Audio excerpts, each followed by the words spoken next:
Hello, my name is Fred Ayres and I'm chair of the Lune Valley Beekeepers. You may have heard of the Asian Hornet, which is arrived in this country some years ago, and the threats that it poses. Well, this presentation is really to explain about the hornet, what it does, how it affects us, and what we could do about it if it arrived in this part of the world.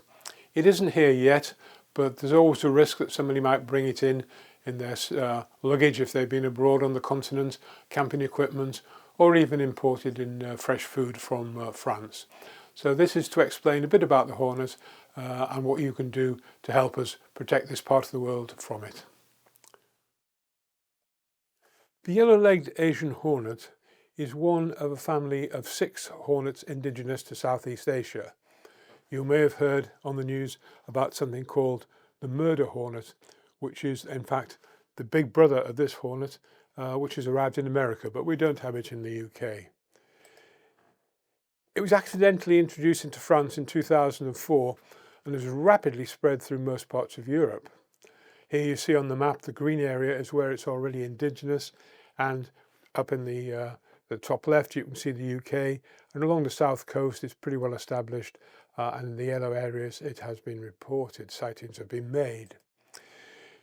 The Asian hornet feeds on bees and other pollinators, so it can have a devastating impact on the local environment, insect environment. Each Asian hornet can eat over 50 honeybees a day, and as there are something like 30,000 hornets in a nest, you can imagine it doesn't take long for them to clean out the area of honeybees, which in turn drastically reduces the amount of pollination which can take place, which in turn reduces significantly the yield we get from allotments, market gardens and field crops. In France, it's estimated that 30% of all the honeybee stocks have already been destroyed, and horticultural produce has been reduced by over 25%. They tell us the cost of the French national economy is 26 million. That actually has gone up since that figure was produced. This gives you an indication of what an Asian hornet looks like. When you see one, if you see one, it appears to be quite black, but the very distinguishing features are the yellow legs. You can see, and that's why it's called the yellow-legged hornet, of course, but the yellow legs are really quite distinctive. We do have a hornet, a European hornet in this country, of course. That's the one on the left, which is mainly yellow colour, and it is slightly larger than the Asian hornet, which as you can see is very dark. Compared to our other insects, you can see on the left we have a honeybee, on the right side we have a honeybee, and there's a wasp, but this is what the hornets look like. So they're significantly bigger. You'll certainly recognise one if you see one. The first sightings of the Asian hornet in the UK was in 2016, when a nest was found in Gloucestershire. Single hornets were captured in other parts of the UK, but nobody thought at the time that it was much of a risk.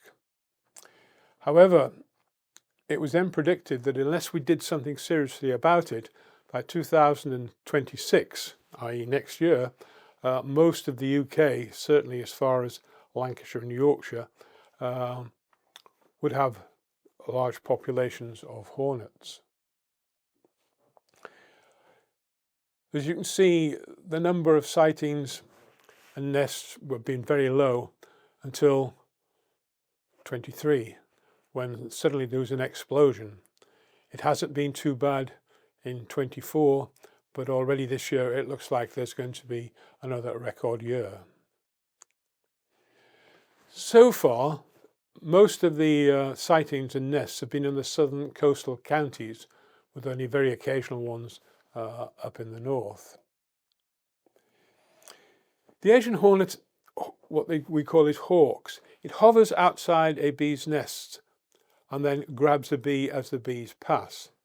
And as we say, they can eat up to 50 honeybees a day. Now, the annual cycle of the hornet begins around February, March time, when the queens which were mated last year come out of hibernation and start to build a small nest. It's initially about the size of a tennis ball, and we call this a primary nest. When the first generation of adults reach the adult stage, they normally move on and start building another nest, a secondary nest, and this is about May, July time. Now these nests can be very large.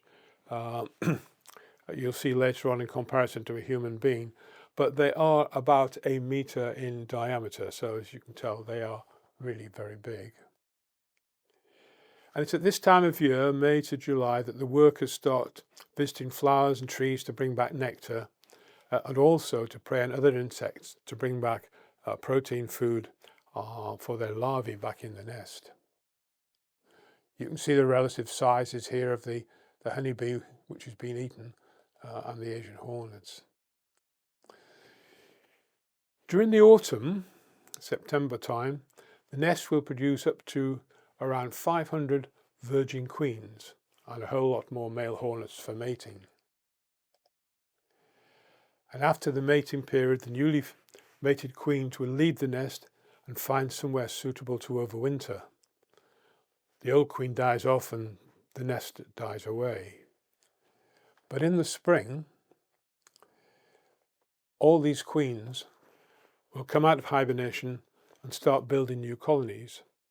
So you can see one queen from last year could produce 500 queens for this year. So they can expand very rapidly once they get a footing. This just shows the life cycle of the hornet in a pictorial form. We have a hibernating queen up in January, February. It comes out March, April. First workers emerge, it builds a nest, and back in October, November, they go into hibernation again. These dates, I suspect, were worked out in France and maybe a little different up here because obviously we're a lot colder in Lancashire. So, how can we prevent the hornet from becoming established in the UK?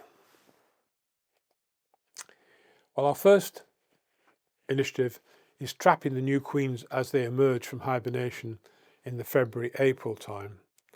They're relatively easy to trap at this stage because they're very hungry, they're looking for food, and we can put traps out.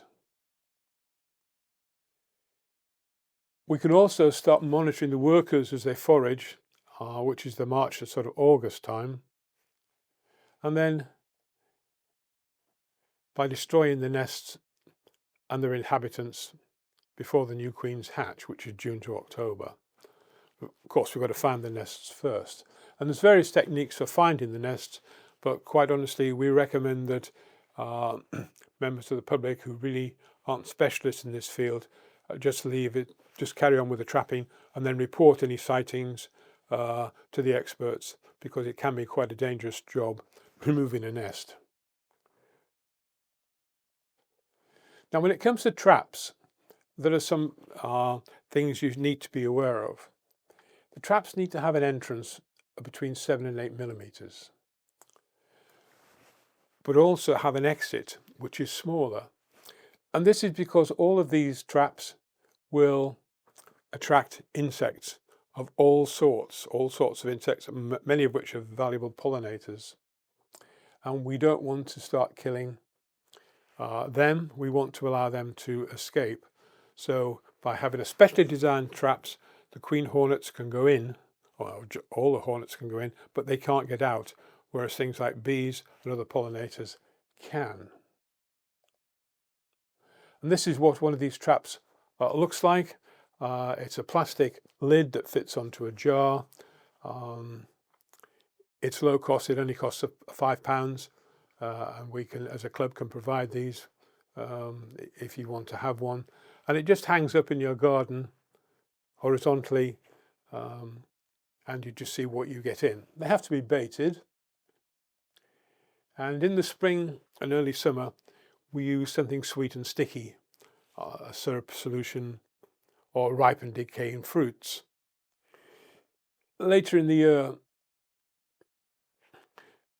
when the foraging bees are looking for protein to feed their larvae, pieces of raw chicken or fish or even cat food canned cat food works very well indeed. Once you have the traps baited, they need to be hung up outside. If you can hang them up from a tree in horizontal position so the rain doesn't fall into them, at about metre and a half from the ground, and not too close to any particular beehives. You can see some illustrations here of how I've got them hung up in my garden. So anything like that will work perfectly. As you can see from the slide on the right, that gives the insects the opportunity to fly in, crawl into the trap, and then they're stuck there. You may be familiar with these sort of bottle traps which you can make from old lemonade bottles, but we ask you not to use them because they catch all sorts of things which can't get out, and they kill a wide range of other pollinating insects, which is the last thing we're really trying to do here. Now this gives you an indication of the size of a nest. Despite the fact that they are quite large, as you can see from the photo on the left, they're not so easy to spot, particularly as they're normally high up in trees. Now, if you actually spot an Asian hornet nest, we ask you to report it as soon as possible. But under no circumstances should you try to remove it yourself. This is a really dangerous task and it requires specialist knowledge. Putting a ladder up, balancing on it, holding on with one hand and trying to get the hornet's nest down while they're buzzing around you is not an easy task at all. There have been fatalities in France through people doing this sort of thing. It's not that the hornets are particularly dangerous unless they're interfered with, and climbing a ladder to try and remove their nest is interfering with them and they will not like it. So please don't do it. So any Asian hornets should be reported to the UK Centre for Ecology and Hydrology. If you can take a photograph, so much the better. These are other addresses you can go to.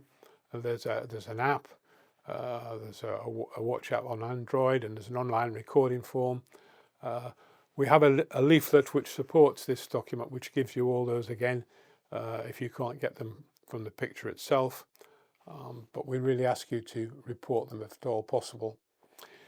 And you'll be asked to complete a short form asking what you saw, where you saw it, and who you are. That's just so they can come and talk to you. We don't want lots of anonymous or false reporting. If you actually catch an Asian hornet, keep it in the freezer, and then they'll be taken for DNA analysis. And the purpose of the DNA analysis is it enables the experts to tell whether these are hornets which are bred in the UK and therefore have recorded DNA, or hornets which have been brought in. We often find they come in with people who've been camping on the continent, and the hornet, when it starts to want somewhere to hibernate, will go into all sorts of crevices in your suitcase, in your tent. But we need to know where they're actually coming from. Are they new hornets coming in, or are they established ones? We would also appreciate if you'd let us know. Obviously, they'll affect our bees locally, so if you could let us know, we'd be very grateful indeed. And if you have any questions or want more information, please contact us at this address here. So thank you very much for listening.